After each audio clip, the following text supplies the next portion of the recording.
Hi friends, welcome back to our channel.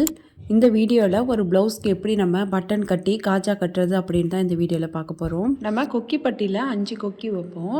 ஆனால் நம்ம இந்த பட்டன் கட்டும் போது 4 பட்டன் கட்டினா போதும். நம்ம ஐப்பட்டியில் தான் பட்டனை ஸ்டிச் பண்ணணும். அதே மாதிரி அந்த கொக்கி பட்டியில் தான் காஜாவை ஸ்டிச் பண்ணணும். மேலேயும் கீழே ஒவ்வொரு பட்டன் வச்சுட்டு அப்புறம் கொக்கிப்பட்டி சைடு இந்த டாட்டுக்கிட்ட ஒரு பட்டனும், இன்னொன்று வந்து அந்த பட்டி ஜாயின் பண்ணியிருப்போம்ல அதுக்கு கொஞ்சம் கீழே அங்கே ஒரு பட்டனும் வச்சு 4 பட்டன் வச்சு நம்ம ஸ்டிச் பண்ணால் போதும். இப்போ வந்து த்ரெட்டு வந்து நான் 2 நூலாக கோர்த்து 4 த்ரெட்டாக வச்சுருக்கேன். இப்போ எப்படி பட்டன் ஸ்டிச் பண்ணுறதுன்னு பார்க்கலாம். இது ரொம்ப ஈஸி தான் ஸ்டிச் பண்ணுறது. ஃபஸ்ட்டு ஒரு ஹோல் வழியாக நீடியில் கீழேருந்து மேலே எடுக்கணும். ஆப்போசிட் சைடு வழியாக கீழே விட்டுறணும். மறுபடியும் அதே வழியாகவே நம்ம த்ரெட்டை வெளியில் எடுத்துகிட்டு திரும்ப ஆப்போசிட் சைடு வழியாக கீழே விட்டுடலாம். இதே மாதிரி நம்ம ஒரு 3-4 ஸ்டிச்சஸ் போட்டுக்கலாம். அதுக்கப்புறம் ஆப்போசிட்டில் உள்ள ஹோலில் விட்டு இதே மாதிரியே 3 ஸ்டிச்சஸ் போட்டுக்கலாம். ஒரு சைடில் எப்படி 3 ஸ்டிச்சஸ் போட்டோமோ அதே மாதிரியே இன்னொரு சைட்லேயும் 3 ஸ்டிச்சஸ் போட்டுடணும். இப்போ 3ஆவது ஸ்டிச்சஸ் போட்டாச்சு. இதுக்கப்புறமா பேக் சைடாக திருப்பி விட்டு நம்ம நாட் போட்டுக்கலாம்.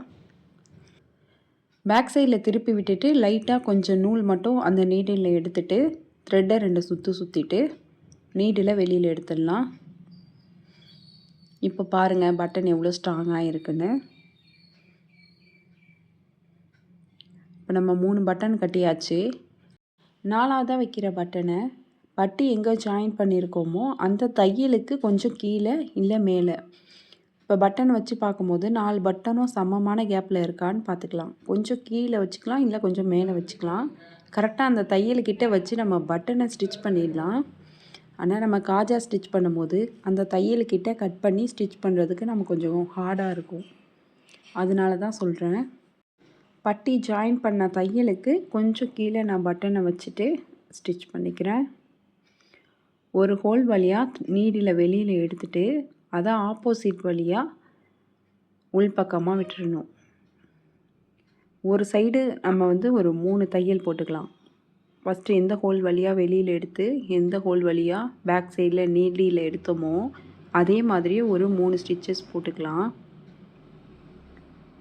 இப்போ பாருங்கள், ஒரு ஹோல் வழியாக நீடியில் வெளியில் எடுக்கிறேன். இப்போ ஆப்போசிட்டில் உள்ள ஹோல் வழியாக நீடியில் வெளியில் விடுறேன், கீழே விடுறேன். இப்போ வந்து நம்ம நீடியில் வெளியில் எடுத்துடலாம். இதே மாதிரி நம்ம 3 தையல் போட்டுக்கலாம். நிறைய பேருக்கு பட்டன் காஜா கட்ட தெரியாது. அதனால ப்ளவுஸ் ஸ்டிச் பண்ணிடுவாங்க.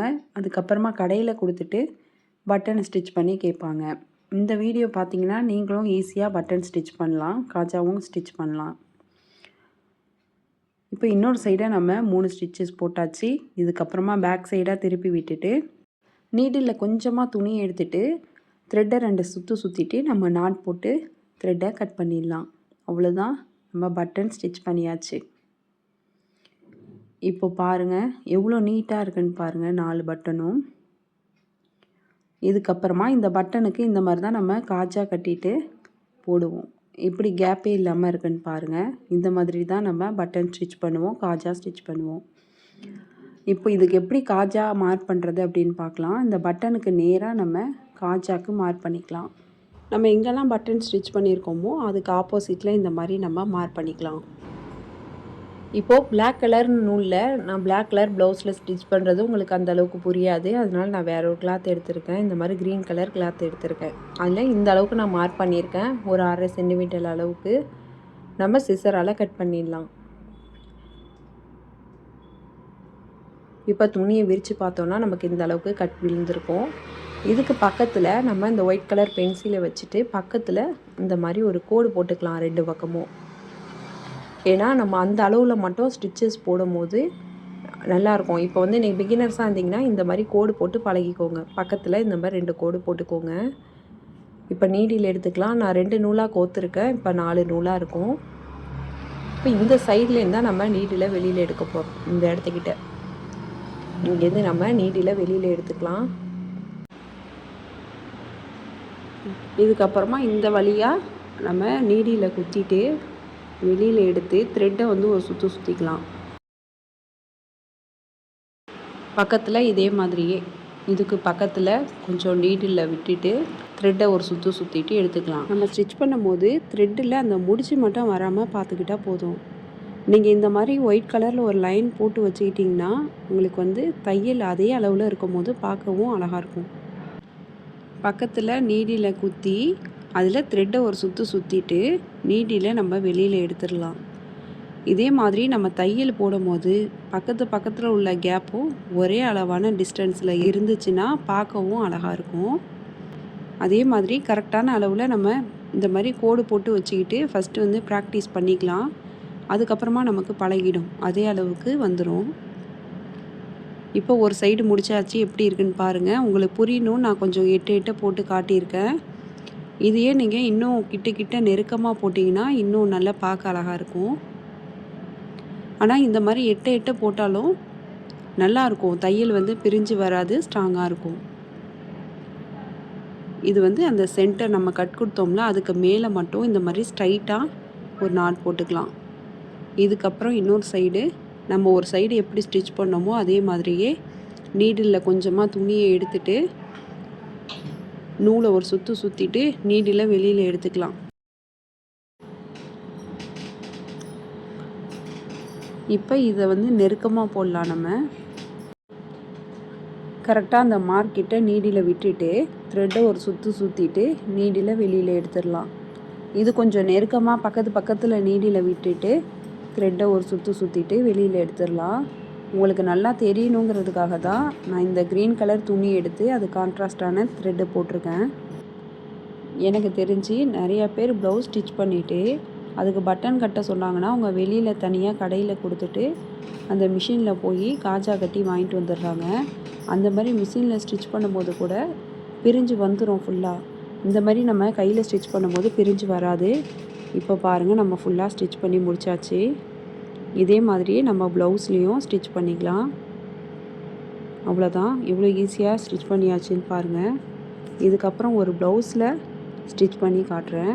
இந்த இடத்துக்கிட்ட இந்த மாதிரி துணியை மடித்து விட்டுட்டு கொஞ்சமாக நம்ம கட் கொடுத்துக்கலாம். இதுமாரி ஓப்பன் பண்ணிவிட்டு நம்ம வந்து விரலை இந்த மாதிரி வச்சுக்கணும். வச்சுட்டு நம்ம ஸ்டிச் போடும்போது இப்போ வந்து நம்ம கொக்கிப்பட்டி வந்து ஸ்டிச் பண்ணியிருப்போம், மடித்து ஸ்டிச் பண்ணியிருப்போம். நம்ம எங்கே கொக்கிப்பட்டி ஸ்டிச் பண்ணுவோமோ அந்த இடத்துக்கிட்ட தான் காஜா ஸ்டிச் பண்ணுறோம் இப்போ. அதனால் அந்த துணி 2-3 துணியாக இருக்கும். அந்த பட்டிக்கிட்ட நம்ம கட் கொடுத்தோம்ல அதுக்கிட்ட 2-3 துணியாக இருக்கும். இப்போ நம்ம போடுற ஸ்டிச்சஸ் வந்து அந்த 3 துணியிலையுமே நீடில் வந்து உள்ளார்க்க போகணும். அந்த அளவுக்கு வந்து நம்ம ஸ்டிச்சஸ் போடணும். இந்த மாதிரி விரலை வச்சுக்கிட்டோன்னா நமக்கு வந்து கரெக்டாக தெரியும். இப்போ பாருங்கள் எப்படி ஸ்டிச் பண்ணியிருக்கோன்னு. இதே மாதிரியே அந்த 3 துணியும் சேர்த்து நம்ம ஸ்டிச்சஸ் போட்டுக்கணும்.